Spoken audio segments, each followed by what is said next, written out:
Postmortem report में लिखा है कि मृत्यु का मुख्य कारण फेफड़े में खून का बड़ा धक्का फंस जाने से हृदय और श्वसन प्रणाली अचानक फेल हो गई। सरल भाषा में समझिए, खून का थक्का फंस जाने से कार्डियक अरेस्ट आ गया। पोस्टमार्टम रिपोर्ट में प्रतीक के शरीर में कुल 6 चोटों के निशान का जिक्र है। छाती पर चोट, दाहिने हाथ, कोहनी और कलाई पर चोटें। चोटों में गहरी सूजन, नीला पड़ना और त्वचा के नीचे खून का जमना पाया गया है। रिपोर्ट के मुताबिक 3 चोटें 5 से 7 दिन पुरानी हैं, जबकि 3 चोटों के निशान करीब 24 घंटे पुराने हैं। हालांकि खून के थक्कों को आगे की जांच के लिए सुरक्षित रखा गया है। केमिकल एनालिसिस के लिए विसरा सैंपल भी सुरक्षित रखा गया है। रिपोर्ट फिलहाल ये कहती है कि प्रतीक की मौत फेफड़ों के खून में बड़े थक्के के कारण हुई और शरीर पर पहले से लगी कई चोटें भी मौजूद थीं। अभी फॉरेंसिक और केमिकल जांच की अंतिम रिपोर्ट आना बाकी है। प्रतीक काफी समय से बीमार चल रहे थे। शरीर में खून के थक्के बनने की आशंका बनी हुई थी। उनका इलाज कर रही डॉक्टर रुचिता शर्मा इसकी पुष्टि कर रही हैं। वो हमारे पुराने पेशेंट थे। मैं उनको पहले से ब्लड प्रेशर, हाइपरटेंशन और डीवीटी के लिए देखती थी। अभी कुछ दिन पहले उनका यहाँ पे एडमिशन हुआ था, जिसमें उनको पल्मोनरी एम्बोलिज्म हो गया था। इसमें ब्लड का क्लॉट जो है धमनियों में जाके जमा हो जाता है लंग्स की। उसकी वजह से उनके हार्ट पे असर आया था। तो कुछ दिन पहले यहाँ पे सांस फूलने की संबंधी प्रॉब्लम से आए थे और पल्मोनरी एम्बोलिज्म उनका डायग्नोसिस हुआ। ये जो कंडीशन होती है पल्मोनरी एम्बोलिज्म की, अपने आप में ही ऐसी होती है जिसमें खतरा रहता है। तो सर ऑलरेडी ब्लड थिनर पे थे और उनको पता था कि उनको ये प्रॉब्लम है और बीपी की दवाइयां रेगुलर लेते थे। बहुत ही अच्छे पेशेंट थे और समय समय पे मेडिसिन भी करते थे। लेकिन अभी क्या हुआ, अब इसके बारे में तो नहीं कह सकते, लेकिन डिफिकल्ट था उस समय ये बात समझ। प्रतीक बीमार थे लेकिन दवाइयां टाइम पर ले रहे थे। अपनी बीमारी को लेकर अलर्ट थे।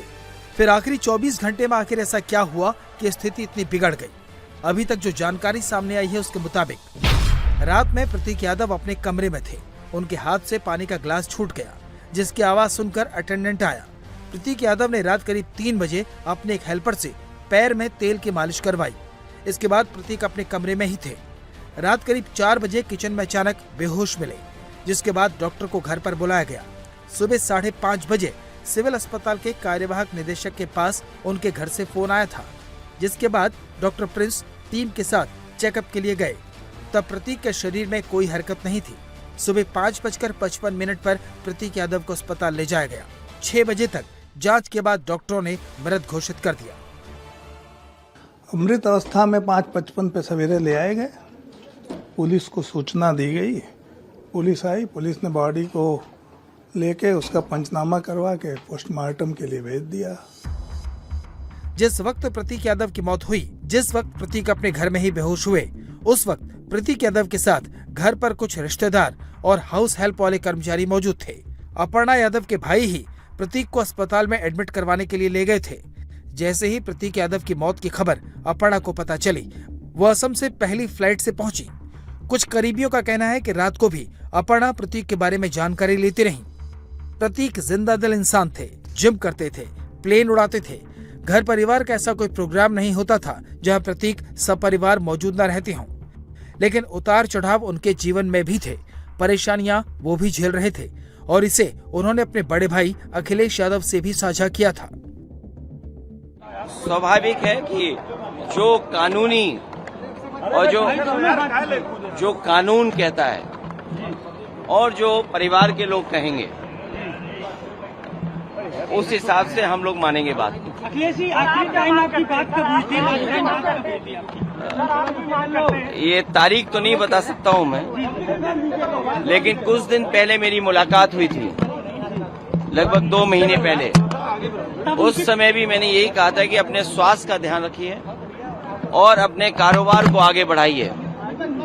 कभी कभी फाइनेंशियल या कुछ जो कारोबार में जो नुकसान होता है, उससे कई बार लोग बहुत दुखी हो जाते हैं। वो हमारे बीच नहीं है। जो कानूनी रास्ता है वो हम लोग अपनाएंगे। पोस्टमार्टम रिपोर्ट में प्रतीक के शरीर में कोई फाउल प्ले सामने नहीं आया है, लेकिन समाजवादी पार्टी को उनकी मौत में साजिश नजर आ रही है। इसलिए पार्टी के नेता जांच की मांग कर रहे हैं। मैंने मालूम किया कि कि उनकी मौत हो गई है तो पोस्टमार्टम क्यों हो रहा है। डॉक्टरों ने कहा ये सामान्य मौत नहीं है, ये संदिग्ध अवस्था में मौत हुई है और हो सकता है कि उनको पॉइजन दिया गया हो और उनके शरीर में चोट के बहुत अधिक निशान थे और उसके बाद उनका पोस्टमार्टम हुआ। पोस्टमार्टम 9 बजे पूरा हो गया और पोस्टमार्टम के 5 घंटे बाद तक उनकी बॉडी आने लाई गई और वो मॉर्चरी में ही उनको रखा गया। पोस्टमार्टम के बाद भी ये सब उधर पोस्टमार्टम हो रहा था, इधर पुलिस घर में घुस करके उनका लैपटॉप और मोबाइल फ़ोन उठा करके ले गई। तो ये सब कारण हैं। हम लोग ये बात मांग कर रहे हैं कि उनके मौत के कारणों की जांच कराई जाए। प्रतीक यादव के चले जाने से परिवार गमगीन है।